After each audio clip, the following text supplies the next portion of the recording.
Afternoon, everyone. This is day 14 of the Trump Republican shutdown. House Democrats and Senate Democrats remain committed to finding a bipartisan path forward to reopen the government, enact a spending agreement that actually meets the needs of the American people and addresses the Republican health care crisis. The American people know that Republicans have shut the government down because of their unwillingness to provide health care to everyday Americans, working class Americans, and middle class Americans. The Republicans have created a health care crisis that is devastating people all across the country. Working class America, rural America, urban America, small town America, the heartland of America, and black and brown communities all throughout America. That Republican healthcare crisis includes, but is not limited to, the largest cut to Medicaid in American history, hospitals, nursing homes, and community-based health centers closing all throughout the country because of what Republicans did in their one big ugly bill. The country faces a possible $536 billion cut to Medicare if Congress doesn't act by the end of this year. The Republicans continue to refuse to extend the Affordable Care Act tax credits, which is going to result in tens of millions of Americans experiencing dramatically increased premiums, co-pays, and deductibles. All across the country, including, most significantly, in states that Donald Trump won, and Republicans could care less. House Republicans canceled votes 2 weeks ago, canceled votes last week, canceled votes this week. House Republicans are on vacation, House Democrats are on duty here in Washington, D.C., ready to reopen the government, ready to support our troops and hardworking federal civil servants, and ready to address the Republican health care crisis that is crushing people all across the country in an environment where the cost of living is already too high because of failed Republican policies like the Trump tariffs. Questions? Senator Jeffries. The government shutdown's going to get worse each and every single day for so many Americans, and we've already seen the standoff persist for some time. Republicans have rejected the Democratic CR that includes all of your demands there. So why not come up with a new approach, put a new offer on the table to try to jumpstart something rather than dig into your position? We're open to sitting down anytime, any place with anyone in terms of our Republican colleagues, either here at the Capitol. But why not put a new offer on the Either table? here at the Capitol or back in the Oval Office to have a conversation about finding a bipartisan path forward. But there has to be a willingness amongst Republicans to actually have a conversation. And since the White House meeting over 2 weeks ago, Republicans have gone radio silent. Donald Trump has spent more time on the golf course than talking to Democrats on Capitol Hill. Republicans have been on vacation since September 19th in the House. And in the Senate, the Republican strategy is to do the same exact thing, bring the same failed partisan Republican spending bill to the floor over and over and over again, knowing it's going to go down. Because Democrats have been very clear. We're not going to support a partisan Republican spending bill that continues to gut the health care of the American people. We are open about having a good faith discussion with our Republican colleagues to hear their ideas about reopening the government while at the same time decisively addressing the Republican health care crisis. Leader Jeffries. Thank you. Thank you. In terms of the military, it looks like OMB is finding money and appropriating it to pay the military.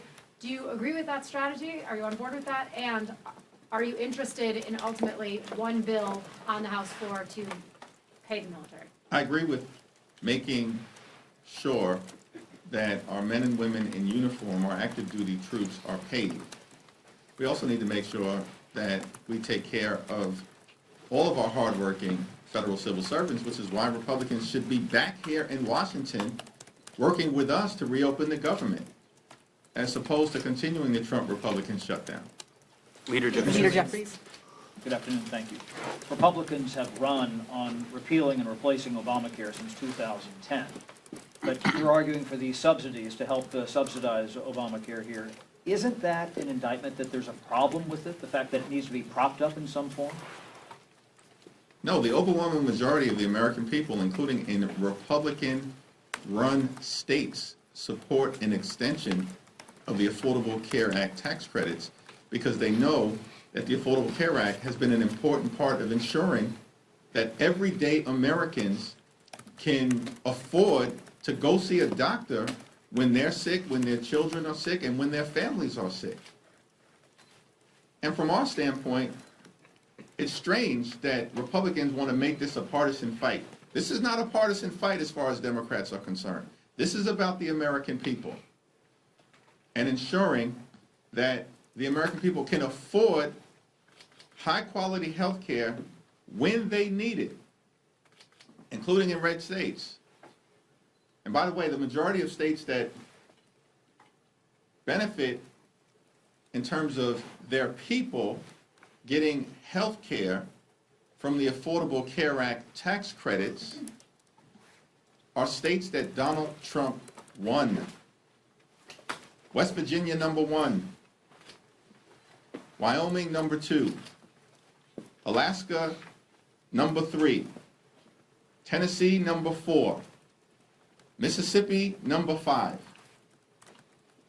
And states 6 through 10 are also states that Donald Trump won. This is not a partisan issue for Democrats.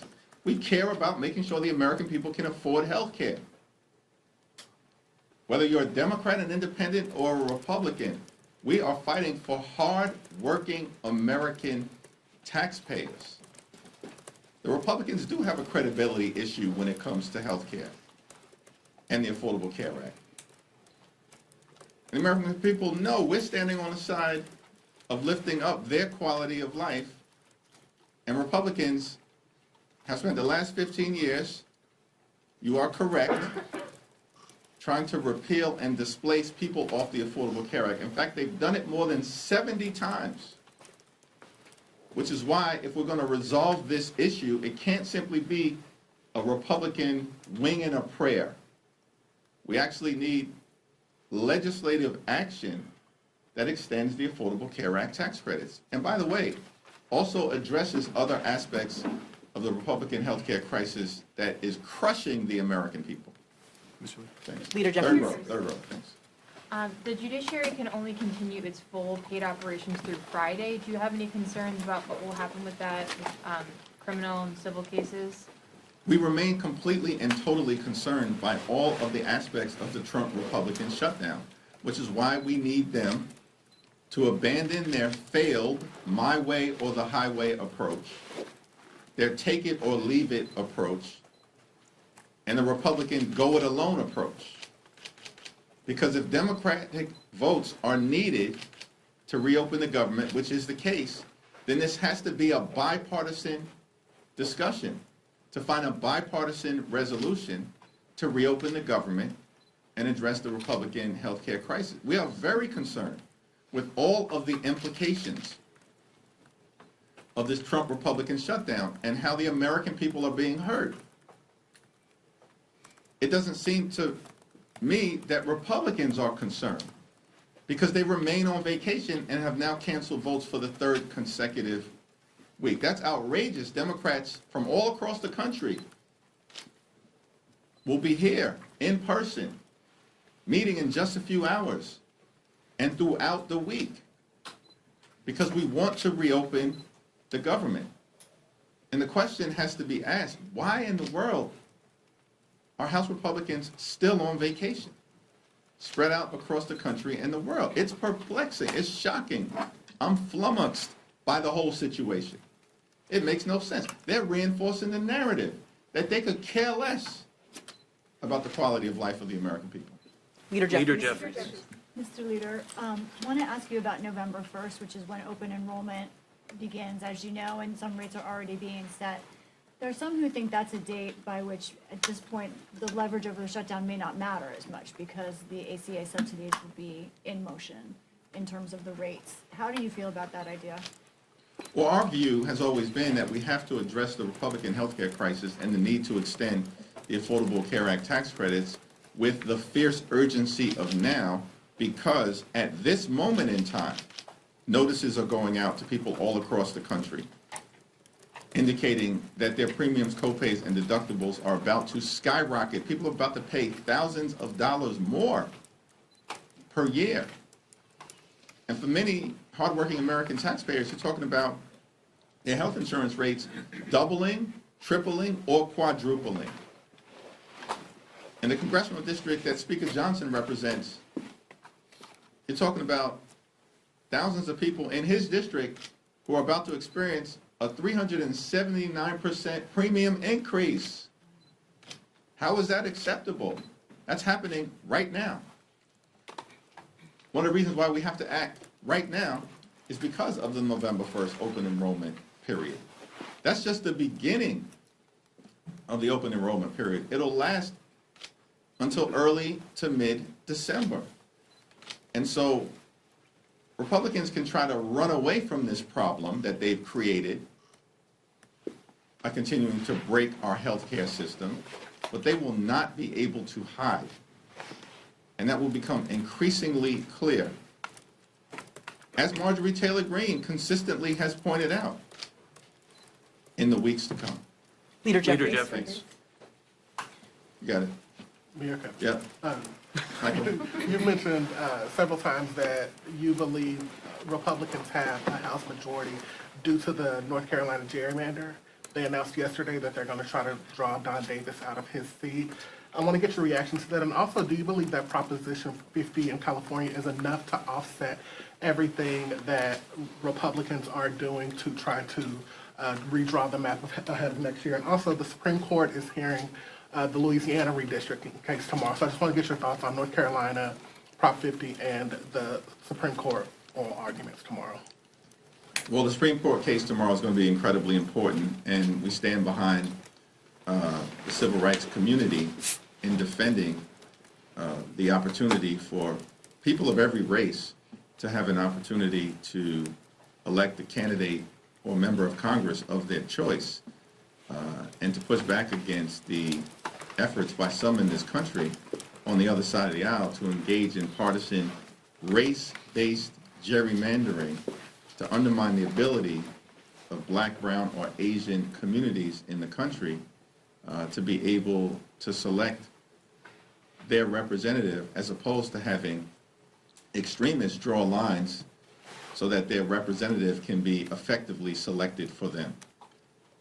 We're going to be watching closely that Supreme Court oral argument tomorrow, and I stand behind Representative Cleo Fields, whose district is the subject of the litigation, and we also, of course, stand behind the civil rights community's efforts to preserve both Section 2 of the Voting Rights Act, as well as the 14th Amendment protections against racial gerrymandering and undermining the ability of communities of color to elect the candidates of their choice.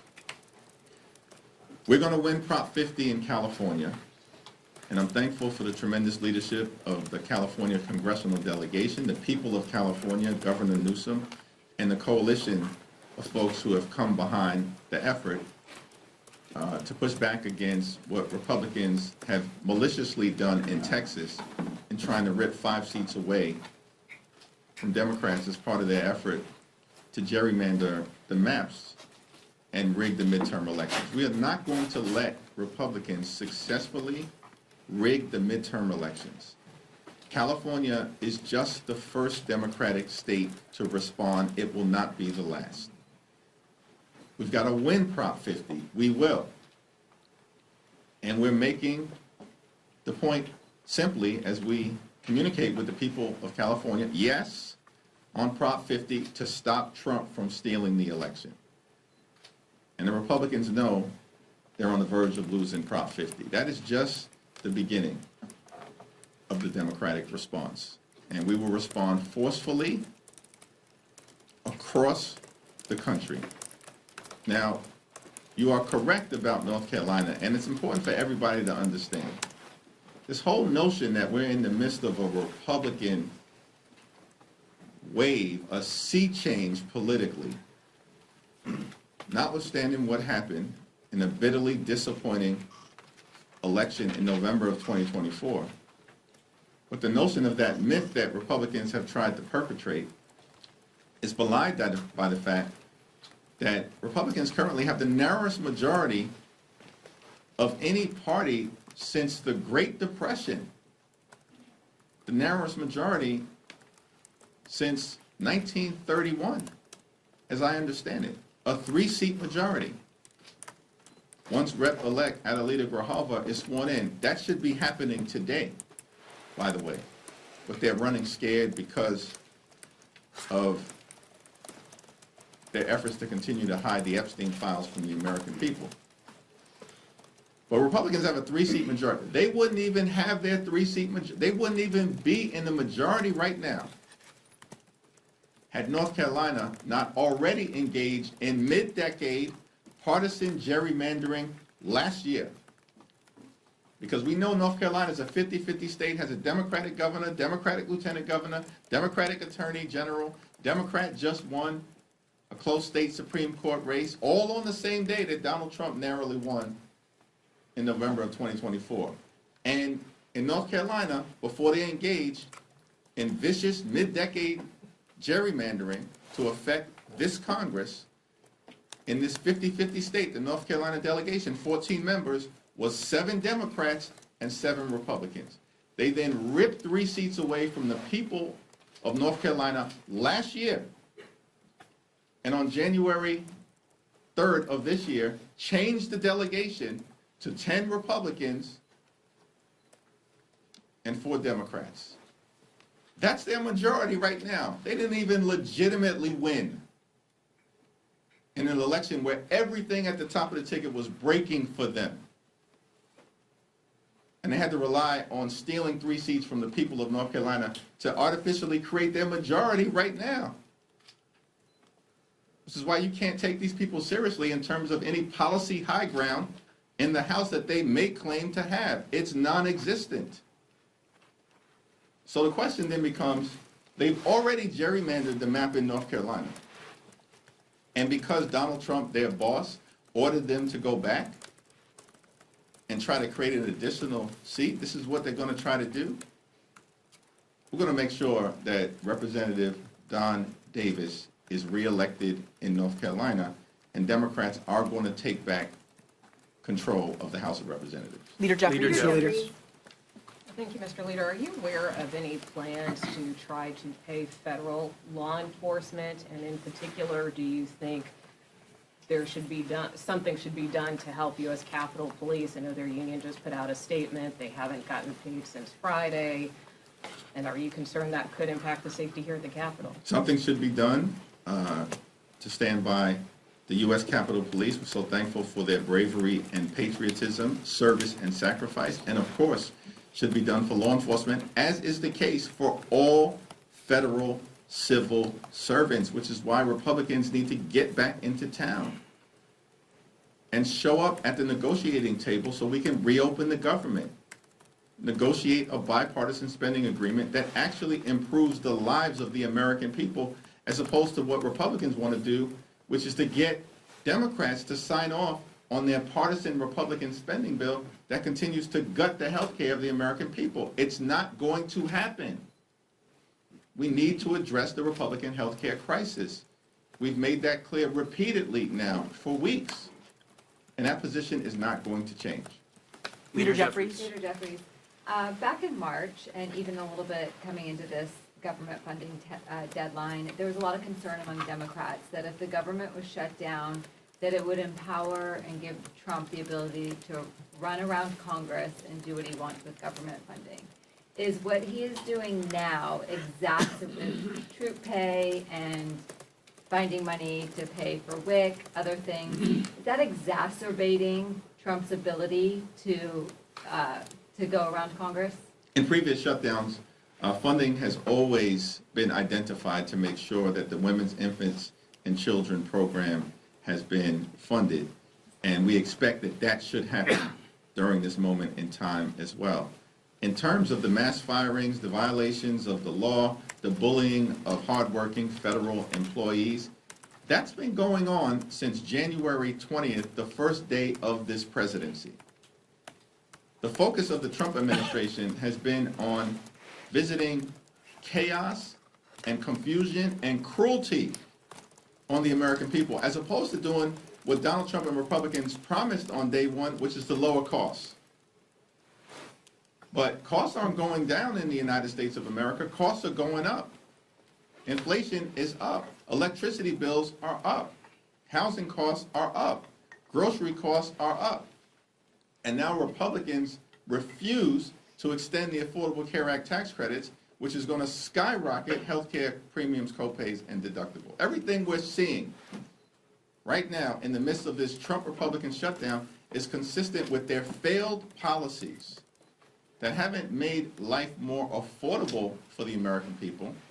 Republicans continue to make life more expensive. And Democrats are working hard to fix our broken healthcare system because of the crisis Republicans have created and to lower the high cost of living. Leader Jeffries. You've alluded to and hit at this throughout the press conference about the pain that is going to be felt by federal workers, et cetera, over the coming weeks if this drags on. Which pain, as you're navigating the path forward here, is greater in your view? Is it the pain that is going to be felt by federal workers and people that depend on the federal government for services? Or is it the prospect of skyrocketing insurance premiums? And is there a point where the shutdown pain becomes too great that it's not tolerable anymore for Democrats to hold this position?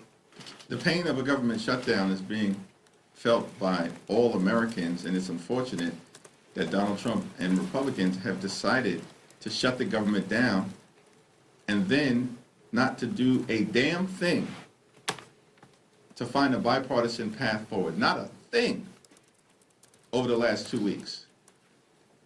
I mean, Donald Trump literally has spent more time on the golf course than talking to Democrats. He spent more time creating deepfake videos than talking to Democrats. House Republicans have chosen to cancel votes now for 3 consecutive weeks. This is their behavior. These are facts. No one disputes these things. And as Democrats, Leader Schumer and Senate Democrats who courageously continue to hold the line, partnering with House Democrats, have made clear, we will sit down with anyone, anytime, any place to reopen the government and find a bipartisan path forward. But at the same time, we have to address the healthcare crisis that is breaking hardworking American taxpayers throughout the country. And the American people know it. This is not a manufactured healthcare crisis. It's real. And it's been visited upon the American people by Donald Trump and the Republican Party. Leader Jeffries. The President and the White House have confirmed now 4,000 firings across the federal government. As Kevin noted, that's something that Democrats previously said they were concerned about. If there was a government shutdown, the President would go through with this. Is there a way that Democrats' strategy here has opened the door for the President to go about these firings? Donald Trump and his administration have been engaging in mass firings since day one of his presidency. For the Republicans, cruelty is the point. And the fact that they are celebrating, meaning the extremists, the extreme MAGA Republicans, the fact that they're celebrating firing hardworking federal employees doesn't strengthen their position with the American people. It weakens it because the American people don't accept that kind of cruel and callous behavior and know that any responsible group of people would actually be standing up to support our hardworking federal employees. and trying to actually find a bipartisan path forward to reopening the government, which is what Republicans refuse to do. In the face of a growing healthcare crisis, open enrollment on November 1st, premiums, copays, and deductibles about to skyrocket, and the fact that Republicans have already enacted the largest cut to Medicaid in American history as part of their one big ugly bill, so they could reward their billionaire donors with permanent tax breaks. Well, at the same period of time, refuse to consider a multi-year extension of the Affordable Care Act or a permanent extension of the Affordable Care Act tax credits. Democrats are fighting for everyday Americans. Cancel the cuts, lower the costs, save health care. Leader Jeffries. Thank you. Yankees collapsed. Not cool, Chad. Are they gonna riff Aaron Boone? Party shot. Chad, not